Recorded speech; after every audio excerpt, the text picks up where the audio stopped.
Hello बच्चों, कैसे हो आप लोग का स्वागत है चैनल पे। और आज हमारा लेक्चर 9 है और अभी तक हमने जो कैश फ्लो में पढ़ लिया है वो पढ़ लिया आपने ऑपरेटिंग पूरा कंप्लीट, इन्वेस्टिंग पूरा कंप्लीट, और आज हम स्टार्ट करेंगे फाइनेंसिंग। और वन शॉट है आज के टॉपिक के अंदर, आज के लेक्चर में पूरा इन्वेस्टिंग आपका, फाइनेंसिंग आपका खत्म हो जाएगा और नेक्स्ट लेक्चर से हम पढ़ेंगे कंप्लीट क्वेश्चन। तो फाइनेंसिंग इज वेरी इंपॉर्टेंट, बहुत काम की चीजें जो आपको सीखने को मिलेंगी, तो ध्यान से समझ लेना, चीजों को, कॉन्सेप्ट को क्लियर कर लेना। कोई दिक्कत हो तो डाउट्स आप पूछ लेना मुझसे कमेंट्स में, तो नेक्स्ट वीडियो में उस चीज़ों को कवर अप कर लूंगा। तो करते लेट्स स्टार्ट। तो जो हमारा टॉपिक है फाइनेंसिंग एक्टिविटी, तो भाई क्या होता है फाइनेंसिंग एक्टिविटी? फाइनेंसिंग एक्टिविटी, तो जब मैंने चैप्टर स्टार्ट किया था तभी मैंने आपको फाइनेंसिंग एक्टिविटी के बारे में बताया था कि भाई फाइनेंसिंग एक्टिविटी का मतलब है सोर्स ऑफ फाइनेंस। फाइनेंस से बना है फाइनेंसिंग एक्टिविटी, मतलब वो सब चीजें जो सोर्स ऑफ फाइनेंस है वो सब आपका फाइनेंसिंग में आएगा। तो जो मैंने आपको बताया था, अगर आपको याद होगा तो मैंने आपको बताया था कि सोर्स के दो ही सोर्स होते हैं फाइनेंस के, एक ऑनरशिप सोर्स और एक डेप्ट सोर्स। तो ऑनरशिप एंड डेप्ट के जो भी सोर्स है वो सब यहाँ आते थे, उनसे रिलेटेड कोई भी खर्चा और एक्सपेंस होता तो वो यहाँ आता था, बताया था मैंने। तो वही चीज मैं लिख रहा हूँ आपको दोबारा से, और यहाँ पे हम समझेंगे इसको कि इनफ्लो प्लस मतलब आउटफ्लो, इनफ्लो किस हिसाब से होगा, प्लस माइनस किस हिसाब से। सिंपल, हम एकदम पॉइंट टू पॉइंट बात करेंगे, ये नहीं कि घुमाना है चीजों को, समझो पॉइंट टू पॉइंट। ज्यादा गड्ढे में घुसोगे तो भी परेशानी है, बाहर नहीं निकल पाओगे। उतना पढ़ो जो आपको कॉन्सेप्ट को एकदम, मतलब बेस आपको कॉन्सेप्ट बिल्डअप कर देना। कॉन्सेप्ट बिल्डअप हो गया, क्वेश्चन यूं बन जाएंगे। ऊपर से पढ़ोगे तो भी समझ नहीं आएगा, ज्यादा घुसोगे तब भी समझ नहीं आएगा। तो इस बात को ध्यान रखो, कभी भी एजुकेशन में किसी भी पॉइंट टॉपिक कॉल करते हो, अगर एकदम भी डीप जाओगे तो भी आपको परेशानी है, क्योंकि हर चीज का एक लेवल होता है। धीरे धीरे जैसे जैसे चीजों को पढ़ते जाओगे, चीजों को समझते जाओगे, तो आप उसके अंदर डीप खुद जब समझने जाओगे, मतलब जब हम चीजों को जब खुद एनालाइज कर लेते ना, तो हम उसके अंदर डीप जाते, फिर हम और कुछ और सीखते हैं।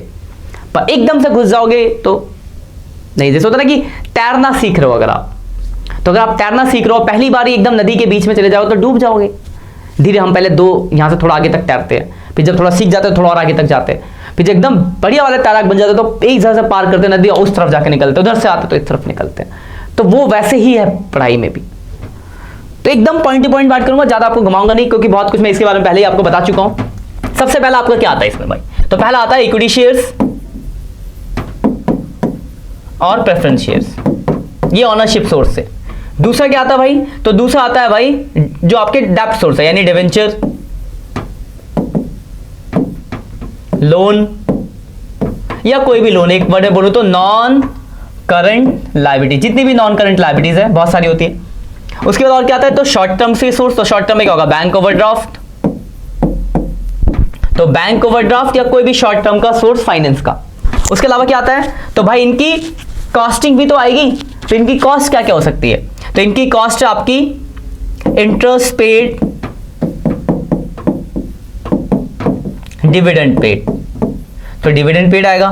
और क्या भाई? तो शेयर प्रीमियम पे इशू होता है, तो सिक्योरिटी प्रीमियम रिजर्व, और इनका रिलेटेड जो भी एक्सपेंस है, expenses related to share debenture, loan. तो बस इतनी ही चीजें आती है। अब बात ये आती है कि कब क्या प्लस होगा और कब क्या माइनस होगा, एक एक करके समझो। बहुत ही सिंपल है, ज्यादा लॉजिक से समझ, एकदम लॉजिक से समझो। पहला, शेयर्स चाहे इक्विटी चाहे प्रेफरेंस। देखो एक बात को, शेयर में क्या ही होगा, या तो बढ़ेगा या घटेगा। तो अगर आपका शेयर बढ़ रहा है तो बढ़ने का क्या मतलब है? बढ़ने का मतलब है कि आपने शेयर पब्लिक को इशू किया है। तो अगर आप पब्लिक को शेयर इशू कर रहे हो तो पब्लिक से पैसा आया होगा, तो प्लस। तो सिंपल, तो शेयर अगर बढ़ेगा इसका मतलब पैसा आ रहा है, तो प्लस। वही अगर शेयर घट रहा है, मतलब आपने क्या करा, उस शेयर जो पब्लिक से पैसा लिया तो पैसा वापस कर दिया आपने, तभी तो शेयर घटेगा। तो शेयर घटने का मतलब क्या है कि आपने पैसा चुकाया, यानी पैसा गया तो घटेगा तो माइनस। तो शेयर में चाहे इक्विटी चाहे प्रेफरेंस, सीधा सा कॉन्सेप्ट है, बढ़ेगा तो प्लस, घटेगा तो माइनस।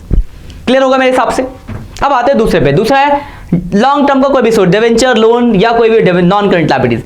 तो कोई भी, जैसे मैं लोन का एग्जांपल लेता हूं, तो लोन अगर बढ़ रहा है इसका मतलब आपने लोन लिया है तो पैसा आएगा, प्लस। लोन अगर घट रहा है तो पैसा दिया, माइनस। सेम डिवेंचर, बढ़ रहा है यानी इशू किया, पैसा लिया है, प्लस। घट रहा है पेमेंट की, माइनस। तो यही होना है इनके लिए भी, सीधा सा कॉन्सेप्ट, बढ़ेगा तो पैसा आएगा, घटेगा तो पैसा जाएगा, तो बढ़ेगा तो प्लस, घटेगा तो माइनस। सीधा सा कॉन्सेप्ट, कोई अकाउंट नहीं बनता, सीधा सीधा प्लस माइनस। अगला शॉर्ट टर्म बैंक ओवरड्राफ्ट, इसमें भी सेम है, बढ़ेगा इसमें तो आप ज्यादा उधार ले रहे हो तो प्लस, घटेगा तो पैसा चुका रहे हो, माइनस। कि हमें तो अल्टीमेट कैश फ्लो ही बनाना है ना, तो हमें यही तो देखना है कैश पे क्या इफेक्ट पड़ेगा।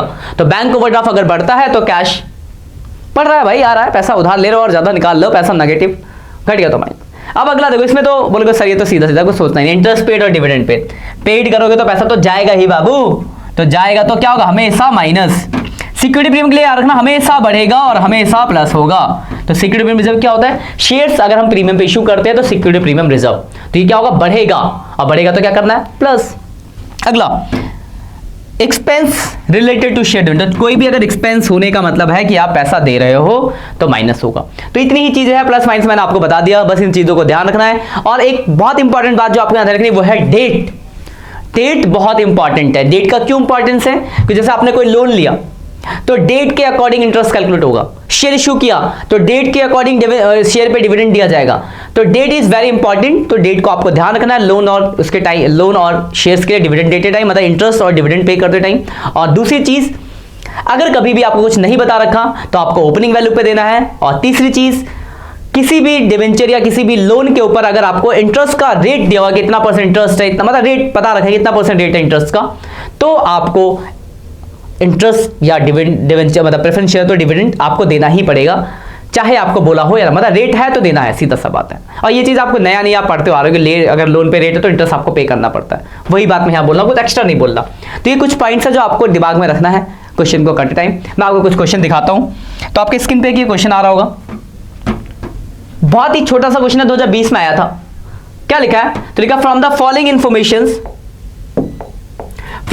Information calculate cash flow from financing बनाना है। एक ही पॉइंट दिया छोटा सा, लिखा है लॉन्ग टर्म का जो ओपनिंग है लोन वो 2 लाख है, क्लोजिंग है 2.5 लाख, और एक पॉइंट है नीचे during the year repayment of loan 1 lakh.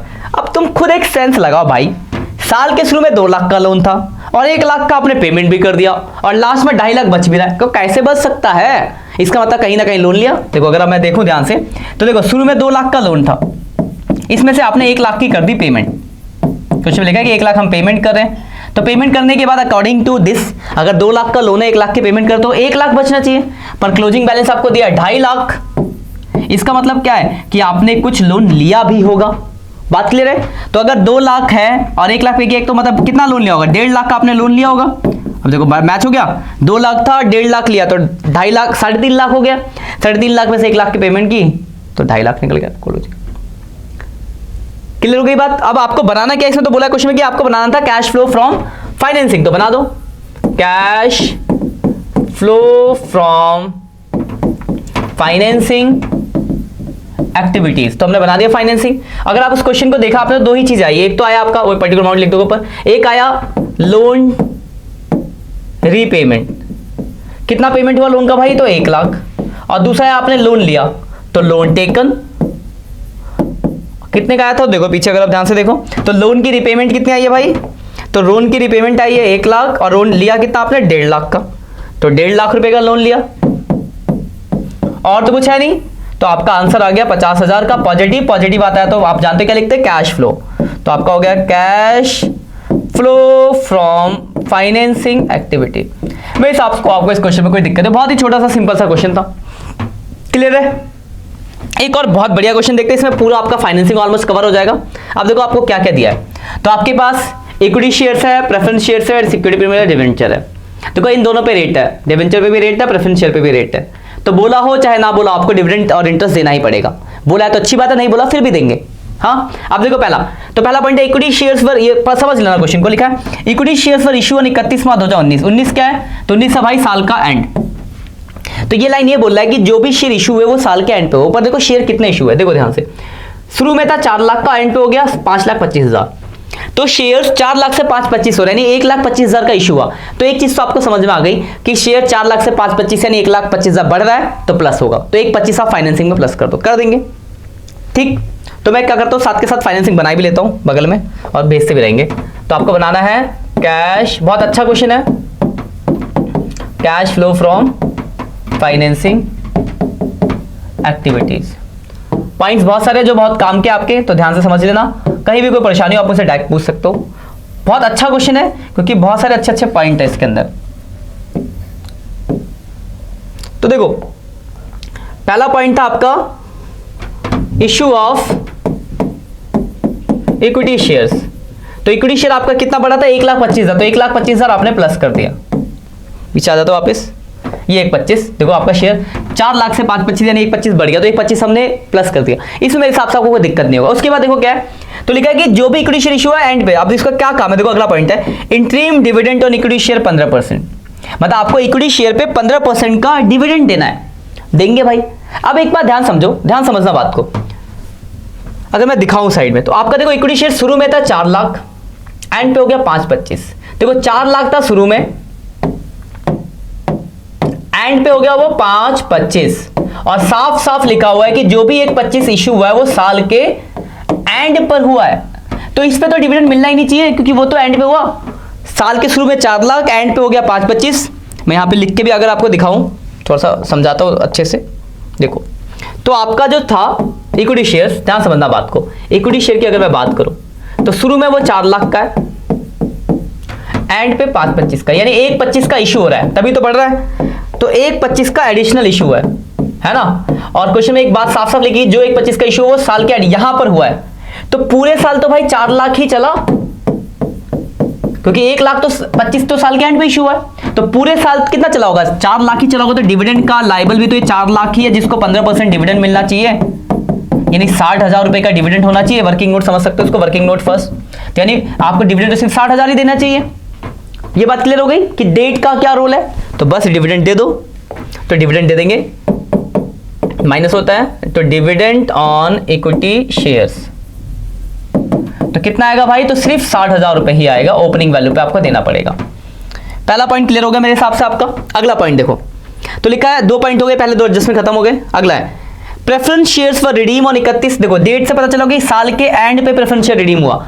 भाई रुको आगे एक पॉइंट और है, 5% प्रीमियम पर रिडीम हो रहा है। 5% प्रीमियम इन द सेंस कि आपको ज्यादा पैसा पे करना है, मतलब जितना भी पेमेंट होगा उसमें 5% ऐड करके पेमेंट करनी होगी, करते हैं। तो देखो प्रेफरेंस शेयर को देखो ध्यान से, शुरू में था 5.50 का, एंड पे हो गया 4 लाख का, यानी प्रेफरेंस शेयर 5.50 से 4 लाख होने का मतलब है कि 1.5 लाख रुपए का आपका प्रेफरेंस शेयर कम हो रहा है, कम यानी रिडीम हो रहा है।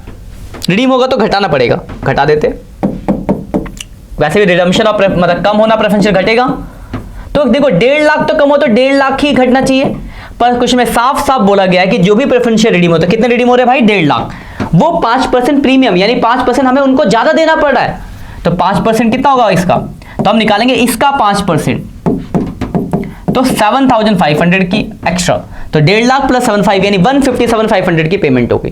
क्लियर है।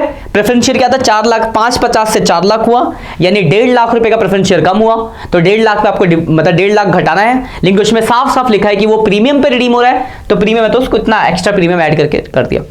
और इसी में एक पॉइंट और था प्रेफरेंस शेयर के उसकी बात, तो यहां देखो वर्किंग नोट में देखो प्रेफरेंस शेयर पे 10% प्रेफरेंस शेयर है, तो आपको 10% का डिविडेंड देना है। आप क्लोजिंग ओपनिंग पे था 5.50 का, क्लोजिंग पे है 4 लाख, यानी 1.5 लाख कम हुआ। और क्वेश्चन में एक लाइन साफ साफ लिखी थी कि जो भी प्रेफरेंस शेयर रिडीम हुए साल के एंड पर हुए हैं। तो एक खुद बात बताओ आप कि अगर प्रेफरेंस शेयर साल के एंड पर रिडीम हो रहे हैं, इसका मतलब क्या है कि आपका पूरे साल जो प्रेफरेंस शेयर चला वो तो 5.50 ही चला, क्योंकि रिडीम तो भाई एकदम एंड पे जाके 1.5 लाख कम हुआ है, तो पूरे यहां तक तो 5.50, यहां जाके 1.5 लाख घटा होगा ना, पूरे साल तक तो 5.50 ही चला। तो जो डिविडेंड के लायबल है वो 5,50,000 रुपए मिलना चाहिए, यानी 55,000 का डिविडेंड होना चाहिए। बस मेरे हिसाब से आपको क्लियर होगी बात। तो जब हम यहां डिविडेंड देंगे तो माइनस होगा डिविडेंड ऑन प्रेफरेंस शेयर्स, तो ये होगा आपका 5,50,000 का 10%, यानी 55,000 रुपए का डिविडेंड हो गया। यहां तक कोई दिक्कत नहीं होगी मेरे हिसाब से। ये आपका देखो ये पॉइंट क्लियर हो गया, ये पॉइंट हो गया, ये एडजस्टमेंट हो गया, 3 एडजस्टमेंट हो गए। यहां तक मेरे हिसाब से कोई परेशानी आपको होनी नहीं चाहिए। अच्छे अच्छे पॉइंट्स है, बहुत ही काम का क्वेश्चन है, अच्छे से कर लेना, और इस क्वेश्चन को आप एक बार खुद से घर पे भी कर लेना, बहुत जबरदस्त क्वेश्चन है। अगला पॉइंट होकर लिखा है 12% preference share face value 1 lakh were issue on 31 मार्च। देखो डेट एंड की, मतलब 1 लाख का डिवेंचर साल के एंड पे इशू हो रहा है। तो भाई पहले देख लेते हैं डिवेंचर कितना इशू हो रहा है। तो ये देखो डिवेंचर, ये रहा भाई डिवेंचर, शुरू में था 3 लाख, एंड पे हो गया 4 लाख। देखो कितना इशू हुआ, 1 लाख। तो देखो आपको दो बात पता चली कि एक तो पहली बात ये बचा कि डिवेंचर 1 लाख बढ़ रहा है, तो आपने पढ़ा है कि डिवेंचर अगर बढ़ेगा तो प्लस हो जाएगा इश्यू ऑफ डिवेंचर, कर देते हैं प्लस। तो इश्यू ऑफ डिवेंचर 1 लाख रुपए हो गया प्लस। अब अगर आप ध्यान से देखो तो जो 1 लाख डिवेंचर इशू है साफ साफ लिखा है साल के एंड पे हो रहा है, यानी आपको जो इंटरेस्ट देना चाहिए जितना भी परसेंट होगा बात की बात है, कौन सी वैल्यू पे 3 लाख पे जाएगी, क्योंकि जितना भी 1 लाख इश्यू साल के एंड पे हुआ है, यानी आपको जो इंटरेस्ट का लाइबल है वो सिर्फ 3 लाख लोग का, मतलब 3 लाख जो ओपनिंग वाली वैल्यू, इसी पे तो इंटरेस्ट लगेगा। और इंटरेस्ट का रेट देखो आपको साथ शुरू में दे रखा था 12%, तो इंटरेस्ट देंगे तो माइनस हो जाएगा इंटरेस्ट ऑन डिवेंचर। ये समझ में आ गया 3 लाख पे क्यों लग रहा है, क्योंकि एडिशनल डिवेंचर जो इश्यू है साल के एंड पे, तो ओपनिंग वाले ही लाइबल है इंटरेस्ट के लिए। तो इंटरेस्ट का पॉइंट हो गया। अब आ जाओ, देखो सारी एडजस्टमेंट खत्म, पहला पॉइंट हो गया, दूसरा पॉइंट हो गया, ये रह गया सिक्योरिटी प्रीमियम रिजर्व। मैंने एक बात बताई थी, हमेशा प्रीमियम बढ़ेगा, देखो बढ़ रहा है यहाँ पे 1,25,000 बढ़ गया, और जितना बढ़ेगा क्या करना है, तो प्लस कर देना है, तो प्लस हो जाएगा सिक्योरिटी प्रीमियम रिजर्व। और कितना बढ़ गया भाई, तो 1,25,000 ये बढ़ गया, तो इसको हमने कर दिया प्लस। अब आपको क्या करना है, तो यहां से आपका निकल जाएगा कैश फ्लो फ्रॉम कैश, पहले देख लेते हैं भाई पॉजिटिव है या नेगेटिव, टोटलिंग कर लेते हैं। 1,25,000 minus 60,000 minus 157,500 minus 55,000 plus 1 lakh minus 36,000 plus 1,25,000। तो आपका आंसर अच्छी बात है, पॉजिटिव आ रहा है 41,500 पॉजिटिव आया, तो cash flow from financing activities. इसी के साथ आपका क्वेश्चन हो गया खत्म। तो काफी अच्छा क्वेश्चन था, आई होप आपको सारे डाउट्स क्लियर होंगे। तो देखो अभी तक हमने आपको क्या क्या पढ़ा दिया, मैंने ऑपरेटिंग पढ़ा दिया, इन्वेस्टिंग पढ़ा दिया, और ये फाइनेंसिंग में इतना ही है, फाइनेंसिंग पढ़ा दिया। नेक्स्ट क्लास का भी सारा रिवाइज करना, 9 जितने भी हमने 9 लेक्चर अभी तक करे हैं, सारे टॉपिक्स आपके रिवाइज हो जाए। तो अगली क्लास में हम पढ़ेंगे फुल फ्रेश क्वेश्चन जो आपके एग्जाम में 5 नंबर में आने वाला है। आज के लिए इतना ही, मिलते हैं नेक्स्ट लेक्चर में, तब तक के लिए bye bye, have a nice day.